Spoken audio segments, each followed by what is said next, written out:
12 ফেব্রুয়ারি ত্রয়োদশ জাতীয় সংসদ নির্বাচনে পাশাপাশি একই সাথে অনুষ্ঠিত হবে গণভোট। উত্তরের জেলা গাইবান্ধায় দিনরাত দলীয় নির্বাচনী প্রচারণা চললেও আমেজ নেই গণভোট প্রচারণার। এতে অনেক ভোটারদের মাঝে নেই গণভোটের ধারণা। আনোয়ার হোসেন শামীমের রিপোর্ট জানাচ্ছেন শাশ্বতী সরকার। জুলাই জাতীয় সনদ বাস্তবায়নের লক্ষ্যে তত্ত্বাবধায়ক সরকার ও সাংবিধানিক প্রতিষ্ঠান, দ্বিকক্ষ বিশিষ্ট সংসদ ব্যবস্থা, 30টি ঐকমত্য ভিত্তিক সংস্কার প্রস্তাব এবং অন্যান্য সাংবিধানিক সংশোধনী, এই 4টি প্রশ্নের সমন্বয়ে হ্যাঁ অথবা না ভোটের সমীকরণই হচ্ছে গণভোট।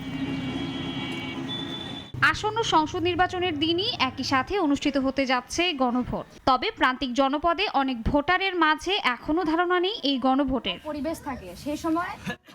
গাইবান্ধায় নির্বাচনী প্রচারণায় দলীয়ভাবে প্রার্থীদের ভোটের মাঠে সরব দেখা গেলেও গণভোটের বিষয়ে প্রচারণা সেভাবে নেই। জেলার 5টি আসনে বেশিরভাগ ভোটারের বাস গ্রামীণ এলাকায়।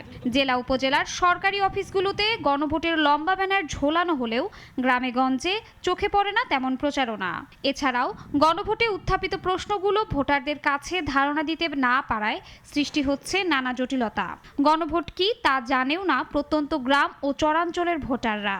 না, এখানে কোনো শহরের লোক, এখানে কোনো মাইকিনও হয় নাই, কোনো প্রচার টোচার কত কিছু হয় না। আমরা শহরের মধ্যে থাকি, কিছু আমরা জানি না। এর পক্ষ থেকে কোনো ব্যানার, ফেস্টন বা এগুলা আমরা দেখিনি বা কোনো লোকও আসেনি আমাদের মাঝে। প্রশাসনের লোকও বলে নাই, কোনো লোকজনও বলে নাই, মাইকিনও করে নাই, তাদেরকে বলাও হয় নাই যে গণভোটটা আসলে কি। আজ পর্যন্ত গণভোটের কথা শুনিই নেই আমরা। গণভোট যে কাক বলে সেটা তো আমি বুঝতেই পারলাম না। নির্বাচন ও গণভোটের বাকি মাত্র 2 সপ্তাহ।